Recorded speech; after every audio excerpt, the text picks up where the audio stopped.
জামাতের বর্তমান আমির ডক্টর শফিক সাহেব, তিনি কিন্তু কোনো কিন্তু আলেম নয়। তিনি এক সময় জাসদ করতেন, জাসদ ছাত্রলীগ করতেন।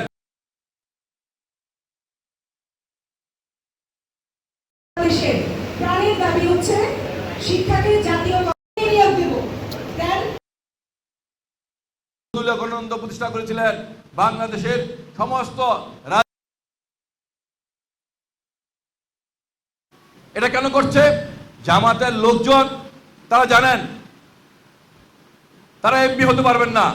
আমি একটু শুধু উদাহরণ দেই। জামাতের বর্তমান আমির ডক্টর শফিক সাহেব, তিনি কিন্তু কোনো কিন্তু আলেম নয়। তিনি এক সময় জাসদ করতেন, জাসদ ছাত্রলীগ করতেন, সরবরাহ করতেন। অনেক মানুষ এক সময় সরবরাহরা জাসদরা কিন্তু স্বাধীনতার পরে অনেক মানুষকে খুন করেছেন, বিশেষ করে আওয়ামী লীগের লোকজনকে। আবার আওয়ামী লীগে কিন্তু জাসদকে খুন করেছেন। এই ডক্টর শফিক তখন জাসদ করতেন, এখন জামাতের আমির হয়েছেন। তার বাড়ি সিলেট জেলায়। তিনি সিলেট 1 আসনে প্রথমবার নির্বাচন করেছিলেন, ভোট পেয়েছিলেন 18,000 সামথিং।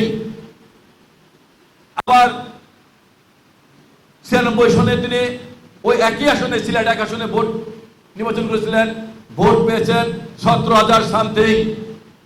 2001 সনে মৌলভীবাজার 2 আসনে তিনি নির্বাচন করেছিলেন, ভোট পেয়েছেন 12,000 সামথিং।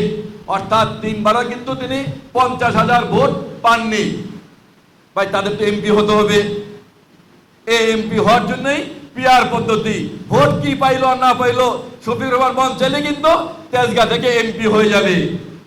এটা হলো পিআর পদ্ধতি।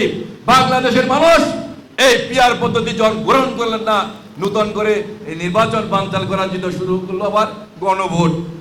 আরে ভাই, যদি এত কথা থাকে সরাসরি বলে ফেলুন, আমরা নির্বাচন চাই না, আমাদেরকে এমপি বানিয়ে দেন।